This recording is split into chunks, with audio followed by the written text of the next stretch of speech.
Most people assume that ADHD looks like chaos, noise, hyperactivity, and forgetting everything. But for me, it looked like high-functioning burnout, perfectionism, anxiety, always doing something but still feeling like it wasn't enough. For years, I just thought it was overwhelmed, that I needed to try harder, get more organized, or be more disciplined. I didn't even think ADHD was possible until I had a conversation with a friend who had been diagnosed for years. She started describing her symptoms and I just felt seen. Like someone had just opened my journal and read it back to me out loud. The anxiety, the constant overthinking, the forgetting tasks. That conversation was the first time I ever thought, maybe it's not just me. Just like everyone said, the day I got my diagnosis, I started to think about my childhood, everything that I've been through, relationships, my everyday habits. I really started to think about everything that I used to do, and I was just like, dang. Like, it literally all makes sense. And right away, I called my mom, and I asked her, I'm like, Mom, did I used to do this? And Mom, did I used to do that? And we both had like an aha moment. She said to me, and she's like, you know what, Shayna? All of these things did happen, but I never put them together. Like, I never thought to put them together like she has ADHD. And it's crazy because my mom worked in mental health, but more on with people with drug addiction. But just her being in the mental health space and not really realizing just speaks to how complicated ADHD is. And I think specifically in girls, I never was, from what I can think of, I never was like that overly hyperactive child. I did pretty decent in school. I did talk a lot. That was like one of those comments that my mom always got, like, oh yeah, she's really good, but she talks a lot. And just thinking about all the things, like, it kind of makes sense, but then it's also like we have such a ways to go when it comes to educating people on ADHD. I think now, like, it's more of a thing, but obviously, when I was growing up, it wasn't. And it's just crazy because I think about how, like, I used to bite my cheeks. Biting my cheeks, I'm saying used to, I still do it to this day. But biting my cheeks is like one of those things that I don't think I will ever stop.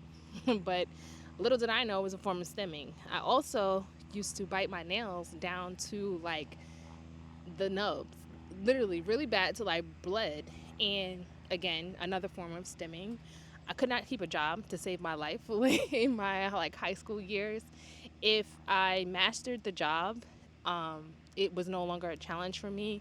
I was always looking for the next thing. And I would say that like I get bored very quickly. It's very true. Like once I master something, I can do it with my eyes closed. I'm ready to move on to the next thing.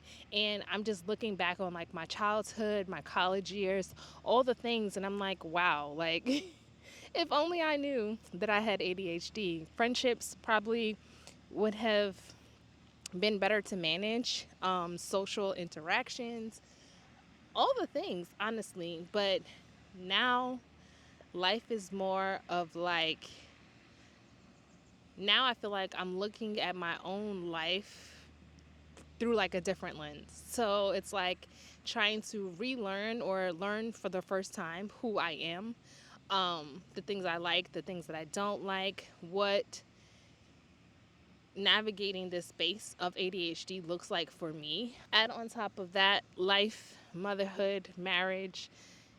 It's a circus over here, but a circus that I love nonetheless. And I just feel like I'm in a space now where I want to process my feelings around this diagnosis, but also figure out the systems and routines that I need in order to thrive. It's been quite a journey so far.